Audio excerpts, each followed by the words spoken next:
Why?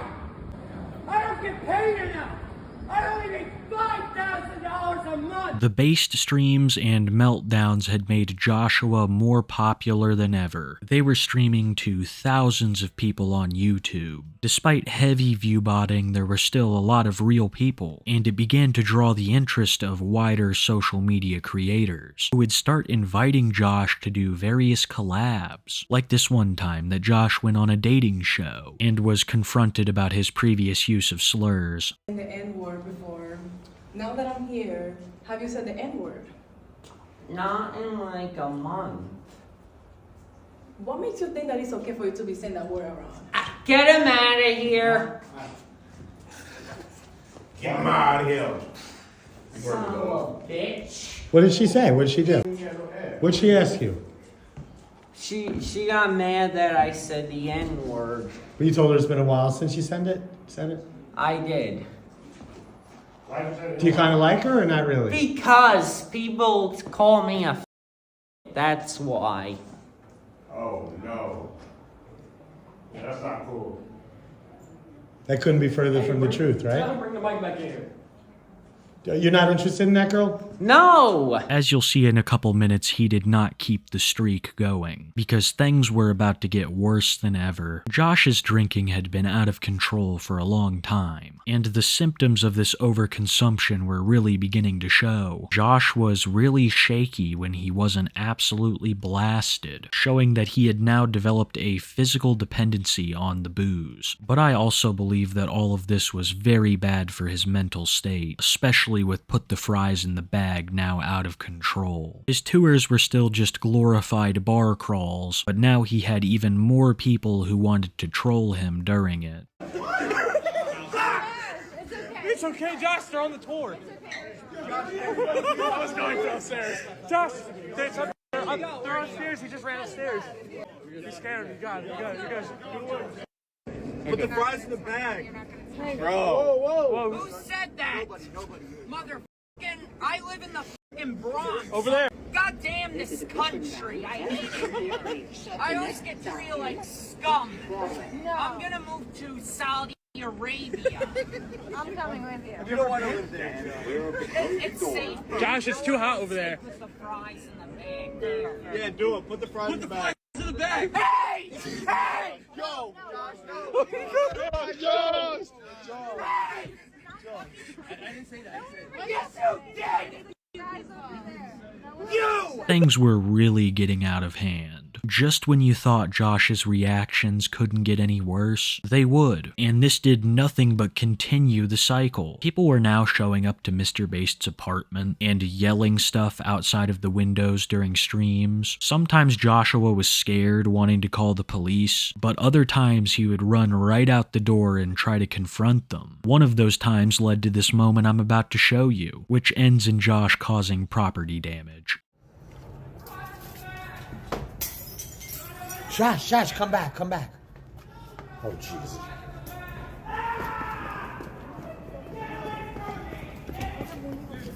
Oh, Josh, you all right, Josh? Go home, Josh. Go back. Yeah, God bless you. Merry Christmas, guys. Let's just go home. Yeah. Why won't they leave me alone? Go. I make $100K a year! Go home. And that's not enough! Come on, let's go home. Enjoy your Christmas. Where are you going? Come on. No! I have to pay for that. Why would you do that? Oh my God, that's so random, Josh. I didn't know it was gonna shatter. You got to make a lot of money. You got to pay for it. That's $2,000. You did shatter it, didn't you? A little hole. Yeah. Oh God. Oh my God. What Mr. Baste pays Josh is questionable at best. At this point, Josh was claiming to make over $100K a year, but I got a pretty good feeling in my gut that the majority of donations were going to Jason. All of the accounts were linked to him, having complete access over Josh's streams. When someone else tried to set up streaming on Josh's phone, it was promptly deleted by one of Jason's goons, who are just as, if not more clout hungry than him. It seemed like as Josh's popularity popularity increased, so did the freakouts, in intensity and frequency, and they are some of the worst that Josh has ever had. Like in this clip I'm about to show you where Josh has an absolute meltdown at TTS, running through the streets, raging, once again, yelling slurs. Josh is a rat said $10. I am stealing your phone, Josh. You're not stealing shit! And I will punch you in the I'm from the Bronx! I'm from the Bronx! I can't afford a lawyer! What do I do? What do I do? I can't afford a lawyer! What do I do? Mom! Why do you keep calling, bro? I'm about to block you. Why you keep calling? I'm about to block you. Why? I'm from the Bronx! The Bronx! I can't afford a lawyer! What do I do? How do I sue? I can't afford a lawyer! What do I do? Where's our Uber? What do I do? Hold on, break character. What do I do? Where's the Uber? Where's the Uber? Mike Gillis just subscribed on What YouTube. do I do? I can't afford a lawyer. What am I gonna do? You want to go to the strip club? Josh. You want to go to the strip club? Tucci, your good pal, just came to inform you you are disabled, don't travel, and I'm stealing everything you own. No! You're not! Tucci. Is he Josh Tucci? You! Hey! No racism! Contrary to what you might think, all of this just made Josh even more popular. He was now very well known across social media. Chances are you probably know someone who knows about Josh, or has at the very least seen a clip of one of his meltdowns. World of T-Shirts had now reached the peak of his popularity, and this changed the very way that he had to live his life. He used to just be able to go into a bar and relax, but now almost every time someone comes up to him that knows him, and other times the whole bar knows and things get pretty crazy. Excuse. Joshua!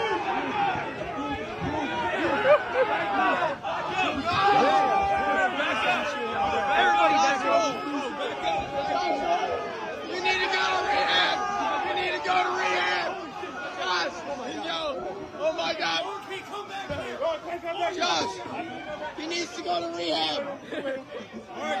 He needs to go to rehab! Josh still thinks that this is a national issue, that it's just the United States mobbing him because he thinks it's such a terrible place to live. When he has a trip to another country lined up, he seems really happy, but it almost always ends in disaster. Because like I said earlier, this is now global, and during a trip to Canada, Josh would be met with the same treatment. Why? I hate my life. A lot of people would want to live like you, Josh. A lot of people. Can't take it anymore. Put my life in danger every day, and they say Josh, that. I got your back. Go, get away from me. I hate here. I gotta move to Europe. Alcohol. They have better beer. They have better beer. I hate North America. Put the fries in the bag. Put them in the bag! Put them in the bag! Put them in the bag! Put them in the bag!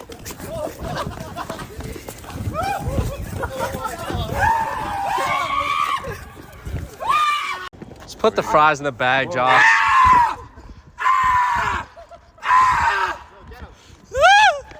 Josh now says that he wants to live in Europe, Italy in particular, which I gotta say I don't think would go much better than here. Josh doesn't seem to understand that it's not where he's at, it's who he is, and that no matter what, he is now recognizable on the streets. The same thing would happen when Josh visited Ireland. I would say he's probably more well-known there than even in Germany, so I'm sure you can guess what happened next. It's $100K a year! Josh! What is he doing? Put the fries in the bag, Josh. Hey, put the fries in the bag! Put the fries in the bag! Cinema, Matthew Abbey, absolute cinema. Absolute cinema. Absolute cinema. Absolute cinema. Oh my God. Oh my God, Neve, will this make you get back with me, Neve? I love you, Neve Constantine! Yes, Joshua Block! Yes! Welcome to Ulster, son! Welcome to Ulster! They're after me! They're after me! They're after me! Someone help! Yes, that wasn't me. How did you even get on this bus? What are you talking about, dude? I just walked on. There's the fries in the bag. Hey, bro. You okay or something? What are you No! Fries in the bag now. Fries in the bag, Josh. Here, stop tweaking, lad. I know. He hasn't been to Italy yet, but I can almost guarantee that he meets the same fate. But things are just the same back home in New York. The tours have now devolved into people paying to just yell, "Put the fries in the bag" at Josh. And of course, they film it. Put the fries in the bag!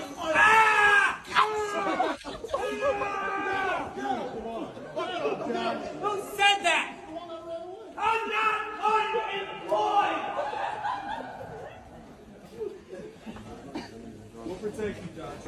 This happens multiple times a week. Josh will be found by someone out in public, and inevitably they will tell him to put the fries in the bag. And then Josh gets violent. It's evolved from light taps to now full contact. And I think this behavior was really cemented when he did his infamous Japan visit. The Japan arc for World of T-Shirts is by far one of the most interesting that he's ever had. It's also very telling of Josh's character. While he was there, he behaved terribly. There is already a stigma surrounding streamers in Japan. Honestly, not just in Japan, but abroad. And in my opinion, Josh is very guilty of this. He's not the only one, but he's definitely now a part of it. The Japan trip started out normal enough. Josh was very excited for it. But one night, someone recognized him and told him to put the fries in the bag, causing the first of many freakouts to come in the country. I'll never get this lens clean. Put the fries in the bag. Ah! I didn't say it. It wasn't me. Who did? Yes, you fucking did! I'm from the fucking Bronx! Yes, you did! I made 400 grand a year!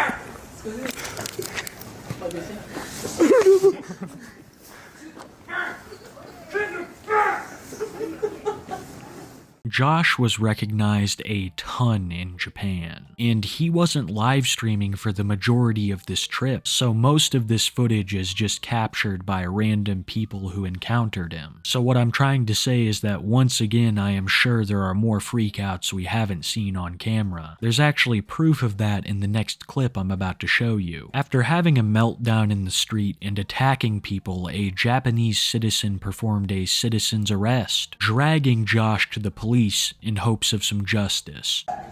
I can't breathe! I can't breathe!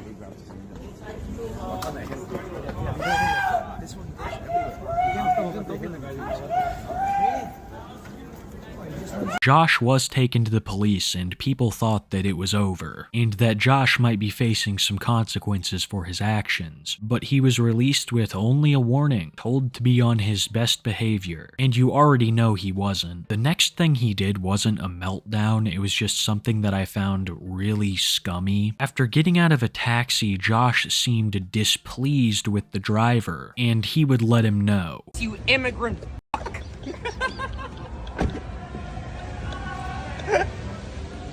Mother, some nerve. Visiting another country and then calling one of its citizens an immigrant with no knowledge of that guy's story is wild, and that's putting it very nicely. I think it goes to show that Josh thinks that that is a derogatory term, and that says a lot about him. Aside from insulting locals, Josh would also have more meltdowns, spurred on by even more people telling him to put the fries in the bag. Put the fries in the bag. Hey, shithead! I make 400 grand a year, bitch! Hey, shithead! It's on now! We're not gonna fight, man. Then take back what you fucking said! I'm never taking back anything I said. I love fries. You! Oh, come on, man. Ignore that, man. Ignore that. Ignore that. You don't ever say put the fries in the bag and get away with it. I'm throwing my phone away. I don't want to do TikTok anymore. The stupid TikTok, it's all your fucking fault.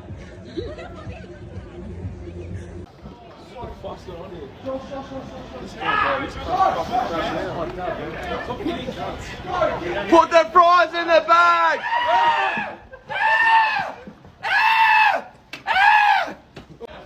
Yeah, try me! I live in the Bronx, I'll rough you up! Something that I forgot to mention earlier was that Mr. Based and Josh had signed some kind of a deal with the streaming company before this trip. The number has fluctuated numerous times, but Josh claims to now be making $400K a year. How much of this he'll see, I don't know, because he's not very committed to streaming. He is much more interested in traveling and drinking. And I gotta say, I don't think that this deal will last. But I digress. Another thing that really shocked me about seeing Josh in Japan was noticing how many people knew him. It seemed like he was frequenting some locations that were pretty popular amongst the tourists, and I guess it just goes to show how well known Josh has become. The last crazy thing I want to cover from the Japan trip would be an incident that happened with some fellow tourists. We didn't see what happened on camera, but I'm sure that one of them told him to put the fries in the bag, and he nipped them pretty good. A fellow streamer in Japan would come across these boys and ask them about their encounter with Josh, one even showing off the damage that Josh had done. Oh no, it's you who said that. Was that you? Yeah, I asked you that. Oh, he is? He bit me. What the f***? He bit me. Last night we're out with Joshua Block. He bit me. Miraculously, Josh would return from the Japan trip unscathed. I really thought that this would be the end of his journey. He would find himself in a Japanese prison or facility of some sort, but it seems that his plot armor gets stronger by the day. Actually, I gotta take that back because the next thing that we're gonna talk about shows that that's a lie. Shortly after returning from Japan, Josh would start to have complications with his pancreas, but he wouldn't know until what is now known as the mall incident. This is one of those unfilmed meltdowns that I talked about earlier. We don't know exactly what happened, but we know the consequences. The generally accepted story around the mall incident is that Joshua may have attacked a police officer and or other people in the mall. He was extremely intoxicated and couldn't even be taken to jail. He was taken straight to the hospital. There would be a little bit of film taken in the hospital by someone, I don't know who, but it just goes to show how out of it Josh is. Where were you? American Dream He's not Hall. here. No, I didn't need that. Oh, go ahead. August 7, 2001. Joshua, JLS 83. Please get these handcuffs off. Josh was supposed to be on a 72-hour hold by the hospital, but after he threatened to sue and Mr. Based showed up, they released him, and it seemed that the only consequence that he would face was his diagnosis of pancreatitis, which is an inflammation of the pancreas. If this condition is acute, then it can improve on its own, but if chronic, it is a lifelong struggle. What I'm trying to say here is that Josh's body will never be the same. The amount of sugary drinks that he has consumed is destroying him, and even though he has now been told of the risks and felt the pain from the symptoms, he still continues to drink. You were about to sue them. That's how you got out? Yeah. I just said, I'm gonna sue them if they don't release me. The owner of the party said I have to take the drink away from you. I'm sorry. No, you don't. You sure? Alright, but just don't open it. Just hold it for... I'm gonna drink it. Just hold it for comfort. Don't open it. I'm gonna drink it. It's a prop. Could you possibly have alcohol poisoning right now, or they wouldn't let you out of the hospital? No, that didn't happen. People are all saying breathalyzer in the comments. Oh, breathalyzer.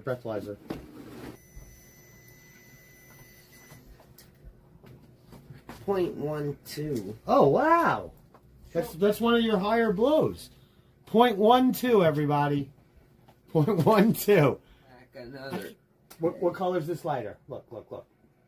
Oh, no, you can't. Let go of it. No, but you're 0.12. You can't drink till you're under 0.10. Right? Yes, I can. You're drunker than ever. Let go of it. Okay. I'll give you $500 if you let me take that drink from you. No. I'm drinking it. Not for $500, Josh? Now, $500 is a good bit of money.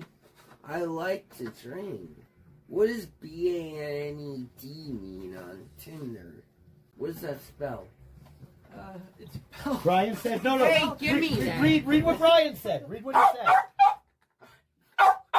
He's going to end my stream. No, if you drink it, he's ending my stream. Mr. Based likes to act like he's preventing Josh from drinking, or at least helping him cut back, but neither him or Mike Quinn have made any serious steps to get Josh real help. And even Josh's own family has begun to recognize this. Before Mr. Based, Josh was living with his grandfather. He's been living with his grandpa since the start of his TikTok career, and now he has grown extremely distant from his whole family, who are very worried about his declining health. Joshua's grandpa would speak to a man that he thought was Mike Quinn, and this phone call would be recorded. Hilariously, the guy sounds nothing like Quinn. He's just putting on a New York accent. But Josh's grandpa actually likes Mike, so he was very open with his concerns about Joshua. I think, it's kind of weird.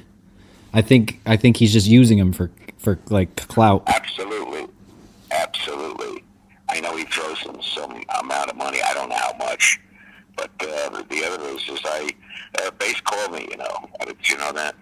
No. He called me and he said, "I'd like to do a live stream with me, Josh, and you." And I said, "No, I won't do that." And he said, "Well, I'll pay you for it." I said, "You can't give me enough money." And I told him to stay away from Josh. The policemen were over here. I had 2 policemen over here, Michael. So I don't know what's going to happen. With his pancreatitis, he'll never be able to drink like he does. You know that. Right. He shouldn't drink at all, and he's got to change his whole lifestyle. That's not the kid we brought up. Right. Yeah. And I'm on him every day, believe me, every day. Call him, text him. He's making his grandmother sick. He doesn't want me to know how bad he is because he knows I'll be against his drinking.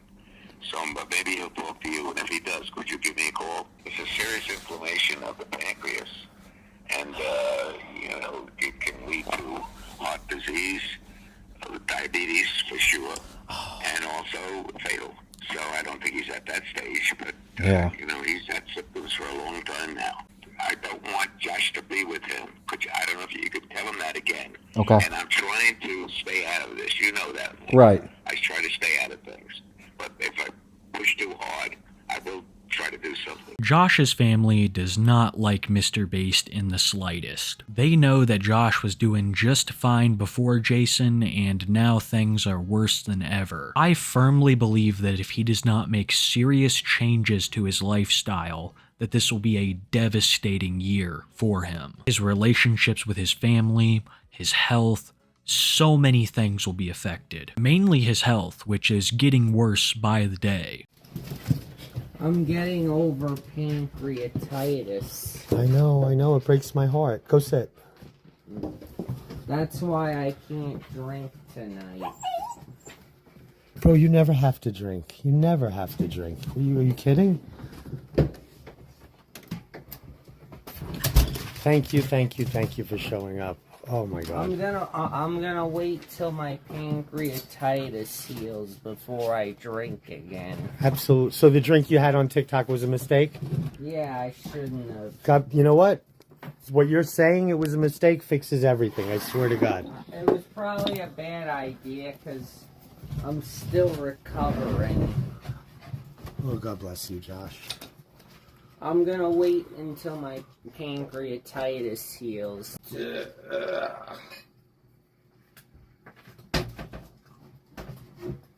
God! From what I can tell, Josh has not stopped drinking at all, but he seems to have recovered somewhat. Like I said, I don't even know if he can fully recover from something like this. All I do know is that it's a very uncertain time in the World of T-Shirts universe. You really don't know what's going to happen next. Just the other day, Mr. Based was arrested.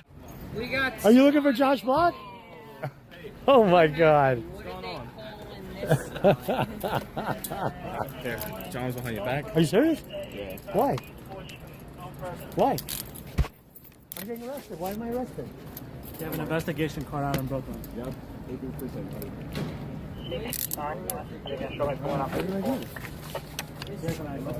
What? Josh, get help for me? Mr. Based has an ongoing beef with a guy named Alex in New York. I don't want to talk too much about Alex because he uses the copyright system against people, thinking that he's the only one that has a right to make Mr. Based videos, fumbling almost any goodwill that he had built up through his criticism of Jason. But Alex would be attacked by Mr. Based in the streets one day, and I gotta say, he got him pretty good. This was why Jason eventually was arrested. Each of them have resorted to scummy tactics to mess with the other, so I don't know how much of a legal case there really is when they're both sending their goons to each other's houses. Mr. Based wasn't locked up for long, but the responsibility of taking care of his dog, Frankie, would fall to Josh. Josh has a long track record of being terrible with animals. From what I can tell, he doesn't seem to like them much. I don't think I've ever seen him pet Frankie once, so his care of Frankie during Jason's incarceration was abysmal. The one time I did see him go visit the dog, he put it back into the house with its leash on and just left it in there. Frankie already has it hard enough living with Jason, and Josh couldn't help but make things worse. It was actually kind of crazy how busy Josh was in the time that Jason was locked up. Josh was walking the streets of New York one night when a streamer tracked him down. The streamer jokingly demanded a Rolex that had been given to Josh by another pimp that he knows. This was not at all a robbery, but Josh made it sound like that was the case, even hiding behind whatever guy he was walking with at the time. Hey, give me that Rolex! Yeah, give me that Rolex! Yeah! Yeah, where's Mr. Bass at? Yeah! Give me that Rolex! Give me that Rolex! Where is it? Where is it? Give me that fucking Rolex right now! Give me that Rolex! Give me that fucking Rolex right now! Give me that fucking Rolex! Yeah! Yeah, we're coming after you! Yeah! Yeah, give me that Rolex! Yeah! Yeah, give me that Rolex! Yeah! Yeah!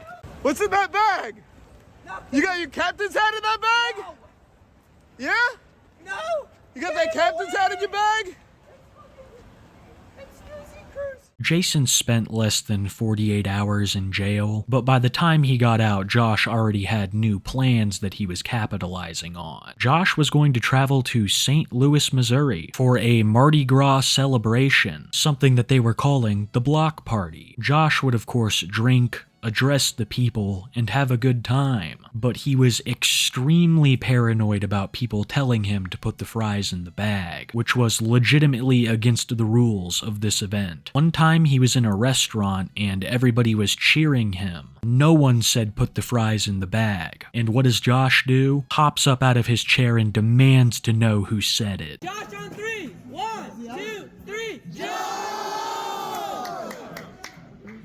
Who said that? Nobody said anything. What? Nobody said anything. Also collaborating with Danny Duncan, Joshua is without a doubt at the peak of his popularity, and I would argue that he is one of the most well-known TikTok personalities, at least from the United States, and it's not surprising given his recent behavior. In the past, Joshua only had 2 or 3 meltdowns. Now it's 2 to 3 a week. The streams have also increased his popularity, with them being clipped and shared across all kinds of social media platforms, and it seems like unless he does something truly horrific, he is uncancelable. I have never seen at the same time someone rise and fall. 2020 Josh is very different to who we see today. Back then, he was best known for singing that song in New York, and now it's hard to not catch him with a drink in his hand, raging about someone saying, "Put the fries in the bag." I am extremely confident in saying that 2025 will be a very transformative year for Joshua, whether he likes it or not, because physically he cannot keep this up for much longer. He's either going to have to quit his bad habits and really commit to being a content creator, or let them absolutely destroy him. Personally, I have mixed feelings about Josh. He has done some awful things, but at its heart, this story is a tragedy. I think it shows the corrupting influence of social media on people. Josh's ego has gotten out of control, along with his bad habits. It seems that he thinks more money is the answer, but it looks like that's the exact opposite. The more money he's gotten, the more popular he's gotten, the worse he's gotten. He has to make a choice to leave this all behind and live a normal life, or continue to face the consequences of his social media presence. Put it this way, I'll stop drinking for 2 weeks when it's a cold day in hell. I'm 23 years old. I'm one of those people who like to party. Wait till January, doing dry January. That's in a year from now, Josh. We're gonna wait a year for you to try to go